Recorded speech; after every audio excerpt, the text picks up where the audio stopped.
Hello বন্ধুরা, আসসালামু আলাইকুম। আপনারা যারা আমার চ্যানেলের রেগুলার ভিউয়ার, আমি সপ্তাহখানেক আগেই আমার জয়রুমের 65 ওয়াট 30,000 mAh নষ্ট পাওয়ার ব্যাংক নিয়ে একটা টিয়ার ডাউন ভিডিও করেছিলাম। এটার ভিতরে কি আজকে দুর্ভাগ্যজনকভাবে একই সাথে আসলে নষ্ট হয়েছিল। আজকে ভিডিও করার জন্য আমি আমার মাইক্রোপ্যাকের 5000 mAh ম্যাক্সেক্স সাপোর্টেড পাওয়ার ব্যাংকটা খুললাম। এটাও এই যে দেখতে পাচ্ছেন খুব বাজেভাবে ফুলে গিয়েছে।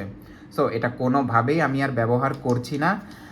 ভেতরের সার্কিটরি কিন্তু যথেষ্ট আমার কাছে ভালো কোয়ালিটির বলে মনে হচ্ছে, এবং ম্যাক্সেফ কয়েল ম্যাগনেট সব কিছুই ঠিক আছে। ব্যাটারি দুই দিক থেকে ফুলে গিয়েছে, 5000 mAh কোয়ালিটি লেখা আছে, আর এটা এখনও কাজ করছে।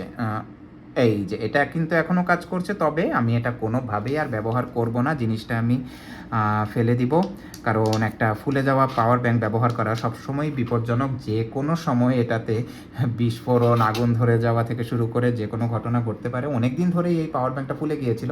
মাত্র এটা আমি 1.5 বছর ব্যবহার করেছি, খুবই কম সময়। আমি আসলে মাইক্রোপ্যাকের উপর হতাশ, কেন এত কম সময়ে এই ঘটনাটা ঘটলো। যাই হোক, পাওয়ার ব্যাংক নিয়ে অবহেলা করবেন না। কোনো পাওয়ার ব্যাংক যদি ফুলে যায় অবশ্যই সেটা ব্যবহার করা বন্ধ করে দিবেন। সবাইকে ধন্যবাদ।